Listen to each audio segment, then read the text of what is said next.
Have you ever stopped to think about the message your scent sends, before you even say anything? It's fascinating, isn't it? Right. Or like how a fragrance can actually bottle up confidence or mystery, Yeah. maybe even a little bit of danger. It acts as this sort of silent cue, really Yeah. shapes how people see you. Totally. It's amazing how just a few sprays can change your whole presence. Well, today, that's exactly what we're doing a deep dive on. We're going to peel back the layers on a fragrance that calls itself a Rebel's signature scent. Carolina Herrera's Bad Boy. Yes. That one definitely makes a statement. It does. So our mission today is, well, to figure out what makes this one such a compliment magnet, like consistently, Right. and how its specific mix of notes creates this whole persona, why it's aimed at the guy who, breaks the rules and smells amazing doing it. That's the tagline, isn't it? Pretty much. Yeah. So we'll unpack its versatility, what women really think, and where it works best. And we're going beyond just, how nice it smells. The goal here is to connect the dots. How does a fragrance become more than just pleasant? Right. How does it turn into an extension of who you are? Like a nonverbal thing, a statement. Silent statement. I like that. Exactly. We're looking at the whole journey, from that first spray to how it lingers and what that story tells people about you. Okay, so let's unpack that, starting right at the beginning. The name, Bad Boy, Kim is that. and that bottle. Yeah. The lightning bolt. It's pretty iconic. Instantly recognizable. And these aren't just random choices, right? They set a tone straight away. Powerful, maybe a bit defiant. Definitely intentional. So this scent, it's clearly not just about smelling good. It's trying to embody a whole persona. Confidence, mystery, that little danger we mentioned. Mm. It feels like it's made for the guy who, well, owns his contradictions. Yeah. Strong, but maybe sensitive. Bold, but also refined. That's the idea they're selling. It's a statement before you even shake hands. Yeah, it really is. And what's so interesting, I think, is how well it all fits together. The branding, that striking bottle, Yeah. it works completely with the scent itself They mesh perfectly. to communicate this very specific rebellious charm. It's not just a name tag. It's like a whole narrative. A story in a bottle. Pretty much. It's for the guy who's okay standing out, confident, wants to leave, a bit of intrigue behind. The whole package basically shouts that your scent can speak louder than words. It sets up this expectation about who you are. It signals this isn't just, any old aftershave. It's a deliberate choice, projecting that edge. Exactly. An alluring edge. And that expectation is huge, isn't it? It makes you think, okay, how do I want to come across when I walk into a room? This fragrance is aiming for that kind of impact, that immediate, like, who's that feeling? Definitely. But is that kind of strong, almost aggressive branding, Yeah. does it risk putting some people off? Or is that kind of the point, that it's not for everyone? That's a really good question. And I think actually that's where the clever part is. Okay. Because while Bad Boy sounds maybe aggressive, the scent itself, which we'll get into, it's way more complex. It's more inviting than just some basic tough guy smell. Right. It's not just one note. No. The branding pulls in people who like that idea, that confident nonconformist vibe, but it's the actual smell that makes it work for lots of people. Okay. It hooks you with the idea of being daring, but it keeps you interested with its warmth and sophistication. It's inviting you to explore the contradiction, not be scared off by it. That makes a lot of sense. It sets an expectation, but then maybe surprises you a little. Exactly. So that brings us to the really interesting bit. How does it actually do that? Let's Yeah. dive into the scent profile itself. Let's do it. Because it's not just any cologne. It's described specifically as a spicy oriental blend with a gourmand twist. Right. That gourmand part is important. Can you maybe unpack gourmand a little for people who aren't familiar? So oriental usually means those warm, exotic spices, maybe resins. Yeah. Think rich, deep. Gourmand adds this delicious, almost edible sweetness. Think dessert notes, vanilla, maybe chocolate, caramel, tonka bean, that kind of vibe. Like a sophisticated dessert for your nose. That's a great way to put it. Yeah. Yeah. It takes you on this journey, an olfactory journey, as they say. Okay, so tell us about that journey. How does it unfold? Well, it starts with what the reviews call a spicy kick. Right. That's your top notes. Black pepper, white pepper, and a bit of bergamot for freshness. It's that bold intro, grabs your attention immediately. Sharp, exciting. Okay, so pepper and citrus up front. Then what? Then it starts to mellow out. It moves into the heart, which is all about aromatic woods. You get sage and cedarwood. This adds like a sophisticated depth, something earthy, maybe calming, balancing out that initial spice. So it smooths out a bit. Exactly. And then comes the finish, the dry down. And this is where it gets really memorable. People talk about this warm, chocolatey vibe. The gourmand part. Yep. That's thanks to the base notes. Tonka bean and cacao. Rich, inviting, warm. It's this beautiful progression, like a story unfolding on your skin. From the initial spray right down to that lingering warmth. Precisely. Wow. And if we connect this back to the bigger picture, that layering, it's not just random. It's totally crucial for the fragrance's identity, for getting that bad boy persona across. How so? It builds, it changes, and it creates this image, right, of a smooth operator with a rebellious streak. Okay, break that down. Well, think about it. That initial pepper blast, that's your bold opening, maybe a bit challenging, the don't mess with me confidence. Yeah. But then it softens into the woodsy herbal heart. Cedarwood, sage, that's the refined side. Grounded, maybe a bit thoughtful. The sophistication. Right. And then you get the cacao and tonka bean. That's the surprise. The sweet, inviting warmth. The sensitive side, maybe. The smooth operator charm that catches you off guard. It's like an olfactive trick, you said. Yeah, it kind of is. The contrast between that initial, almost sharp spice and the comforting, sweet dry down. That's what makes it unique and appealing to so many. It really captures that contradiction the brand talks about. It sounds incredibly dynamic. It embodies those contradictions. It really does. So if the scent tells a story, it sounds like this one starts bold, nods to sophistication, and then gives you a warm hug. Is that too romantic? No, I think romantic is actually a good word for it. It's not just about smelling nice. It's meant to evoke something, an emotional response.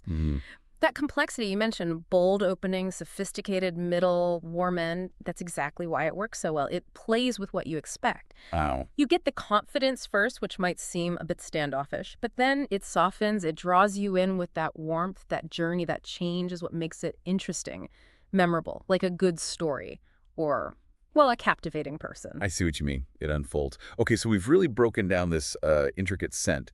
The next big question for our listeners is probably, okay, how do I actually use this thing? Right. When and where? Exactly. When is the best time to wear it, to really make it work for you?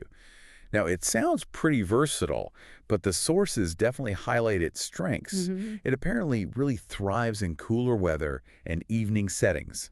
Think fall, winter evenings. Yeah, you can imagine those warm tonka and cacao notes just blooming in the crisp air. Cozy but magnetic. Totally.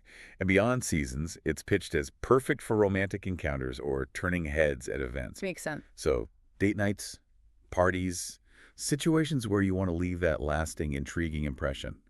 Imagine walking into a dimly lit restaurant. That warmth would just fit right in. Definitely a good date night choice. But here's something that might surprise people. It's also called office-friendly. Oh, interesting. You wouldn't necessarily expect that from the name. Right. But apparently it can be subtle enough for the daytime, but still bold enough to make you stand out. Sophisticated, though, not loud. So not overwhelming your colleagues. Exactly. Like, imagine in a meeting. It's not shouting, just leaving this quiet trail of confidence and refinement. That makes sense. Subtle confidence. Yeah. But this brings up a really important point, something fragrance fans think about a lot.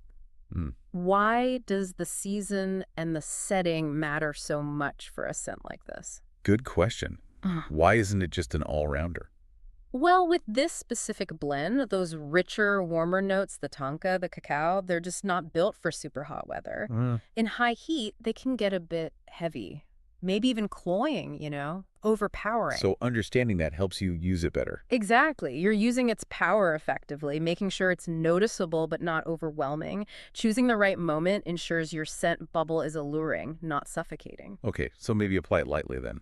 For that balance. Yeah, that's good advice. 1 or 2 sprays, maybe on pulse points, wrists, neck.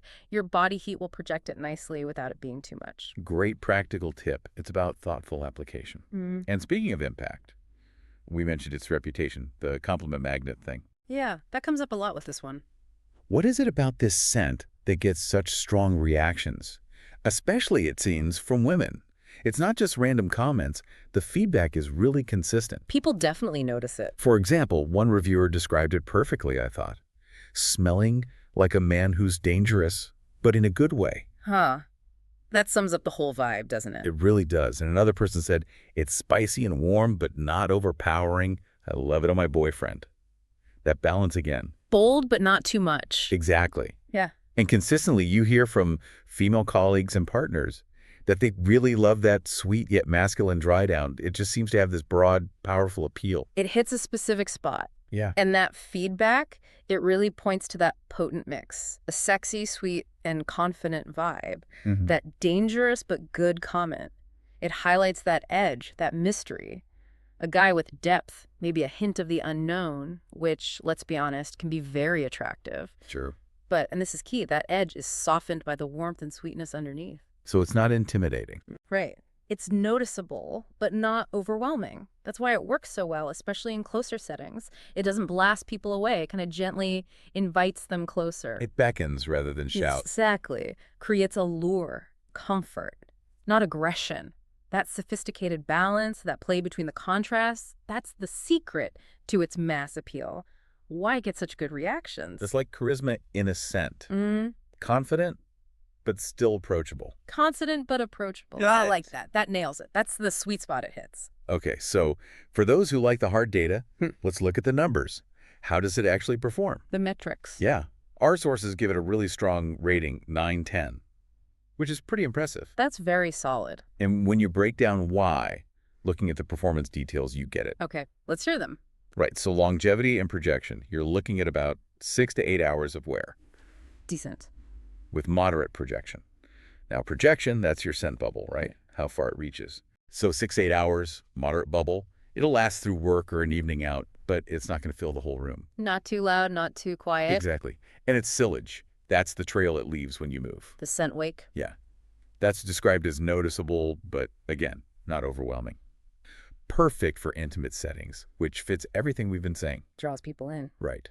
Versatility-wise, great for day and night, especially cooler seasons, confirms that adaptable nature. Checks out. And finally, mass appeal, high.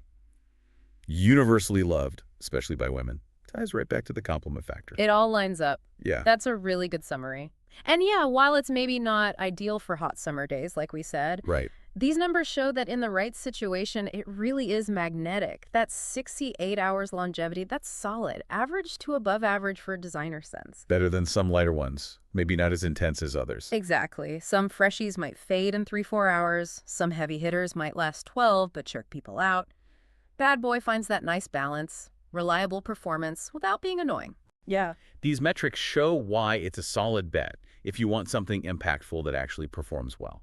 Good to know. And if people are curious, want to try it, or just learn more about colognes. Well, the sources mentioned it's available from Oak Fragrance, Yeah. apparently at affordable prices. Okay. And they also suggest, following their socials, they have a link tree for, fragrance tips, new stuff, scent education. Sounds like a good resource if you want to explore more. Great tip. Thanks. So we've really taken a journey today, haven't we? Through this spicy, sweet complexity of Carolina Herrera's Bad Boy We definitely unpacked it. and discovered how it manages to capture that whole persona, confident rebellion, undeniable charm. It really does seem like a scent for the guy who owns his contradictions. Strong yet sensitive, bold yet refined. Exactly. And wants to leave that little trail of intrigue. It's not just a random spray. It feels like a conscious choice about how you show up. Absolutely. So what does this all mean for you, listening right now, thinking about your own scent? Yeah, what's the takeaway? I think this deep dive really shows that a fragrance is way more than just a nice smell. It's a crafted statement, a silent language. Personal branding, almost. Yeah, exactly. It can seriously influence how people perceive you, leave a really lasting impression. It's kind of an art form, and understanding it helps you use it powerfully. Well, here's a final thought then, something provocative maybe for you to mull over. Okay. If your scent could actually speak, what story would it tell about you? Without you saying a word, what kind of intrigue could your fragrance leave behind? Something to think about. Definitely. We hope this deep dive helps you think a bit differently, maybe more strategically, about the fascinating power of scent.